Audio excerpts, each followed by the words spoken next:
Hello' বন্ধুসকল, স্বাগতম জনাইছোঁ অন্য এটি নতুন ভিডিঅ'লৈ। আজি বহু দিনৰ পিছত ৰ'দৰ মুখ দেখিছোঁ। একেৰাহে বৰষুণ দি আছিলে আৰু ৰাতিপুৱাটো সেইটো কাৰণে বহুত বেছি ধুনীয়া লাগিছে। আগফালে ওলাই আহিছিলোঁ আৰু মাৰ ফুলগছজোপা দেখিছে, ডালবোৰ কাটি দিয়া হৈছে আৰু এটা ধুনীয়া চাউণ্ড শুনা আহক।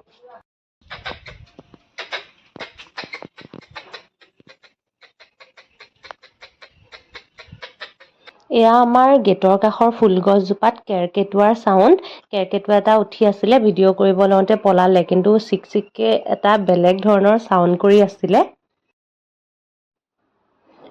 তাৰপিছত ডায়েৰী এখন উলিয়াই ল'লোঁ। অকণমান নোট কৰিব লগা আছিলে, মানে কিছুমান বস্তু কেতিয়াবা ৰাখি থোৱা হয় পিছত ডায়েৰীখনত নোট কৰি ল'বৰ কাৰণে, আৰু এতিয়াই নকৰিলে আকৌ মানে পিছত কেতিয়া সময় মিলিব ঠিক নাই। সেইবুলি ভাবিয়ে এনেই আছিলোঁ যিহেতু কামটো কৰিয়ে থলোঁ।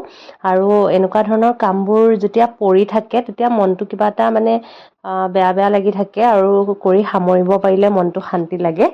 গতিকে সেইটো কাম এটা হ'ল, গতিকে নোট কৰি ল'লোঁ। এতিয়া মই আহি গ'লোঁ পাকঘৰত, আৰু পাকঘৰত আহিছোঁ এতিয়া ব্ৰেকফাষ্ট বনাওঁ বুলি।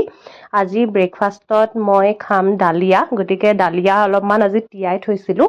আগতে বনাওঁতে তেনেকৈ তিয়াই থোৱা নহয়, কিন্তু আজি ভাবিছোঁ তিয়াই থৈ বনাওঁ বুলি। তাৰমানে বহুত মানে হুইচেল মৰাব লগা হয়, সেইটো কাৰণে আজি চাওঁ বোলো। তিয়াই থৈছিলোঁ আৰু ধুই ল'লোঁ, মানে বেলেগকৈ আৰু ধোৱা নাই, এবাৰে পানীখিনি পেলাই দিছোঁ। আৰু অলপ চব্জি লৈছোঁ, আলু, পটল, লেচেৰা মাহ এনেকৈ, আৰু অকণমান ঘি দি মই ভাজি লৈছোঁ ডালিয়াখিনি আৰু চব্জিখিনি। শুকান জলকীয়া দি দিছোঁ, আৰু তাৰপিছত ভাজা হোৱাৰ পিছতে পানী অলপমান জোখমতে দি, যিহেতু অকণ পনীয়া পনীয়া হ'লে মই ভাল পাওঁ, সেইটো কাৰণে অলপমান পানী বেছিকৈ দিয়ে বনাই ল'লোঁ। আৰু এয়া 4টামান চিটি মাৰালোঁ, তাৰপিছত এনেকুৱা হ'ল, খাবলৈ ভাল হৈছিলে। তাৰপিছত আহিলে মাছ বেপাৰী এজা। এয়া কি মাছ বাৰু কওকচোন? এয়া হৈছে কচ মাছ। কচ মাছ যে বহুত তেল থাকে ন মাছটো, সাগৰীয়টোত বেছি থাকে বাৰু, লোকেলবোৰত ইমান নহয়। কিন্তু মই খাবলৈ ইমান ভাল নাপাওঁ, দেউতাহঁতে হ'লে বহুত ভাল পায়। কিন্তু আমি মায়ে ময়ে আজি ৰাখিলোঁ বলিয়াৰী মাছ। বলিয়াৰী মাছৰ লগতে আৰু নানান ধৰণৰ তেনেকুৱা থলুৱা মাছ কিছুমানো মিক্স আছিলে, কিন্তু বেছিভাগ বলিয়াৰীয়ে আছিলে। আৰু মাছখিনি প্ৰথমে আধা কেজি ৰাখিম বুলি গৈছিলোঁ, কিন্তু তেওঁৰ তাত শেষ হ'বৰে হৈছিলে, ক'লে বাকীখিনিও ৰাখিয়ে লওক। তেনেকৈ জোখোতে মানে 1 কেজি 1 পোৱা মানেই হ'ল, 1 কেজিৰো বেছি ওলালে, আৰু গোটেইখিনিয়ে ৰাখি লোৱাৰ নিচিনাই হ'ল। আৰু মাছখিনি ভালো আছিলে, আৰু যিহেতু এনেকুৱা লোকেল থলুৱা মাছ কেতিয়াবা বিচাৰিলেও নাপায় ন, গতিকে ঘৰৰ কাষতে পাই ৰাখি থোৱা হ'ল। আৰু সৰু মাছ খাই কোনে কোনে ভাল পায় বাৰু, পাৰিলে কমেণ্ট কৰি জনাবচোন। মই সৰু মাছ ভালেই পাওঁ, কিন্তু মানে সেই আৰু কেতিয়াবা টেঙা দি বনালে ভাল পাওঁ বা ভাজি কৰিলে ভাল পাওঁ। চব বস্তু দি বনালে আকৌ পচন্দ নহয় মানে। আৰু ইয়াতে আৰু কিবা কিবি বেলেগ বেলেগ মাছো আছিলে, কিবা গুটি মাছ বুলিও কৈছে মায়ে এবিধ, আৰু কিবা কিবি নামবোৰ মই চবৰে নাজানো, কিন্তু বলিয়াৰী মাছৰ টেষ্টটোতো বহুত বেছি বেলেগ হয়। তাৰপিছত মাছখিনি লৈ ঘৰত আহিলোঁ, মায়ে বাচিবলৈ লাগিলে, বাহিৰতে বহি লৈছে, আৰু এয়া মাছখিনি লগে লগে বাচি পেলালে। আৰু আজি মাছ টেঙা দি বনাম বুলি ভাবিছে। কৰ্দৈ টেঙা যে, এয়া আনি থোৱা আছিলে আমাৰ মাহীহঁতৰ ঘৰৰ পৰা, মাহঁতে আনিছিলে। তাৰপিছত আজি এটা ঘটনা হ'ল, মায়ে সেইফালে মাছ বাচাত লাগিছে, আৰু এইফালে ৱাশ্বিং মেচিনত অলপ কাপোৰ দিছিলে, কিন্তু ৱাশ্বিং মেচিনটোৱে আজি অলপ প্ৰব্লেম দিব ধৰিলে। এই টাচ পেডখন যে মানে স্ক্ৰীন টাচ হয় যে, সেইটোৱে অকণমান দিগদাৰী দিয়াত বহুত দেৰি লাগিলে। তাতে অলপ সময় লাগিলোঁ, তাৰপিছত যেনিবা কাপোৰ কেইটামান ধোৱা হ'ল যেনে তেনে। তাৰপিছত মায়ে ইয়াতে আকৌ মাছ বাচি থাকোঁতে ওপৰত চাওক দেই, মেকুৰী এজনী, মানে এইজনী আহিয়ে থাকে, এইজনী নে এইটো মই নাজানো, কিন্তু ওপৰৰ পৰা চাই আছিলে ধুনীয়াকৈ। ভিডিঅ' কৰিব যাওঁতে পলালে। আৰু ইফালে তলত আমাৰ চুনু এনেকৈ শুই আছে, একদম পুৰা মানে ভাগৰেই নুগুছে তাৰ। তাৰপিছত ঘৰৰে অকণমান আজি কচুৰলতি ওলাইছিলে, দেউতাই এইখিনি কাটি আনিলে। কচুৰলতি খাই মই বহুত বেছি ভাল পাওঁ, কিন্তু কেইদিনমান ধৰি তেনেকৈ কচু খোৱা হোৱা নাই, গতিকে জানো খাম নে নাখাম নাজানো। এয়া শুকান মাছেদি বনালেও ভাল লাগে বাৰু। আৰু দেউতাই আনিছিলে মাছৰ কণী। মাছৰ কণী খাই মানে ঘৰত মাহঁতে চবেই ভালেই পায়, মইহে বেয়া পাওঁ। মই কিয় বা ডাঙৰ হোৱাৰ পৰাই মানে মাছৰ কণীটো খাব নোৱাৰা হ'লোঁ, কিবা এটা গোন্ধ পাওঁ। এয়া ঘৰৰ ডালিম গুচাই থৈছে মায়ে, গতিকে খাই লওঁ। এনেকৈ গুচাই থ'লে খোৱাৰ মজা বেলেগ, কিন্তু এইটো গুচাবলৈ মই বহুত বেছি এলাহ লাগে মানে, সেইটো কাৰণে গুচাই থৈছোঁ যেতিয়া খাই লওঁ আৰু।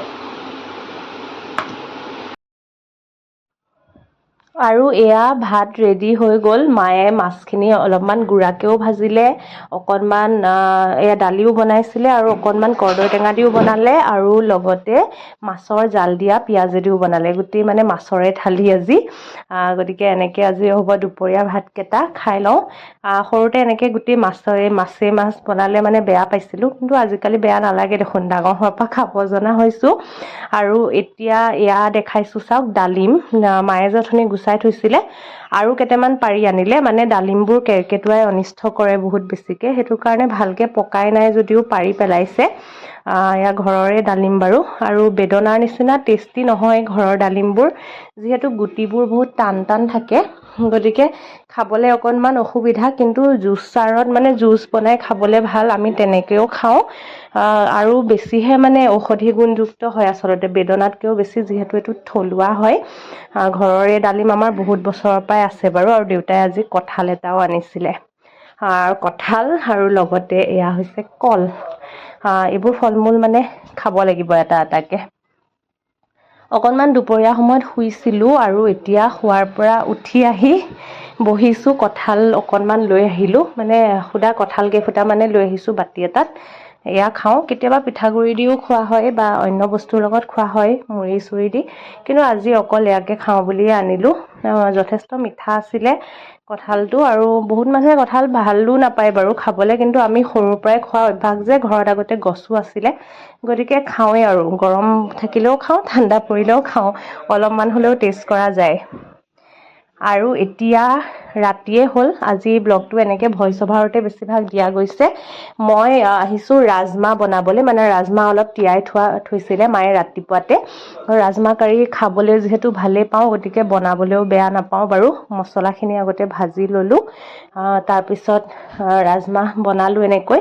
মানে সাধাৰণতে মই পাকঘৰত ইয়াত সোমোৱাই নহয়, কিন্তু মই ভাল পোৱা কিছুমান ৰেচিপি কেতিয়াবা এনেকৈ বনাওঁ আৰু পাকঘৰত। মই নিজে যিটো খাই ভাল পাওঁ সেইটো বনায়ো ভালেই পাওঁ, সেইটো কাৰণে। কিন্তু সাধাৰণতে মায়ে কৰিবলৈ নিদিয়েই, মায়ে প্ৰতিসাঁজ বনাই মেলি খুৱাইয়ে আছে ধুনীয়াকৈ, আৰামত খায়ে থাকোঁ আৰু। কিন্তু আজি এনেকৈ বনালোঁ। আৰু এয়া মাছৰ কণী যে দেখাইছিলোঁ দিনত, মায়ে সেয়াও ভাজিলে, আৰু এয়া জিকা ভোলেদি মাছৰ তৰকাৰী বনাইছিলে। সেয়া আছিলে ৰাতিৰ সাজত। আৰু তাৰপিছত পিছদিনাখনৰ এয়া সাজ দেখাইছোঁ দুপৰীয়া, যিহেতু 1 কেজিৰো বেছি মাছ ৰখা হৈছিলে বলিয়াৰী, গতিকে মায়ে আৰু বিধে বিধে বহুত কিবা কিবি বনাইছিলে। সেইদিনাখনৰ থালিখনৰো এয়া ফটো এখন লগাই দিছোঁ চাওক। আৰু লগতে কলফুল ভাজি আছিলে, পটল আলু ভাজি, আৰু কৰ্দৈ দি অলপ মিঠাকৈ বনাইছিলে মাছৰ তৰকাৰী। লগতে কচুলতি যে দেখাইছিলোঁ কালি, সেয়া কচুলতি দিও বনাইছিলে। লগতে মাছৰ গুড়া ভাজি বনাইছিলে, আৰু মাছৰ কণী ভাজিও অকণমান খাই চাওঁ বুলি অকণমান ল'লোঁ। লগতে দালি আৰু আচাৰ, এনেকৈয়ে খালোঁ। আৰু কঁঠাল গুটিৰ তৰকাৰীখনো বনাইছিলে মাছেদি, যিখন ফটোত নাহিলে। গতিকে এনেকৈ জুতি ল'লোঁ। আৰু এইকেইবিধৰ ভিতৰত আপোনালোকেও যাতে বনাই বনাই খাই জুতি ল'ব পাৰে, সেইটো কাৰণে নামকেইটাও কৈ দিলোঁ থলুৱা ৰেচিপিৰ। বনাই যিহেতু দেখুওৱা মানে ৰেচিপি দিব পৰা নাই, গতিকে এনেকৈ আজিৰ ভিডিঅ'টো সামৰোঁ বুলি ভাবিছোঁ। মাছৰ থালিখন কেনেকুৱা লাগিলে জনাব, আৰু মাছ খাই ভাল পোৱা সকলেতো ভালেই পাব নহয় জানো। গতিকে সকলো ভালে থাকক। নতুন ভিডিঅ'ৰ সৈতে আহি আছোঁ সোনকালে। বাই।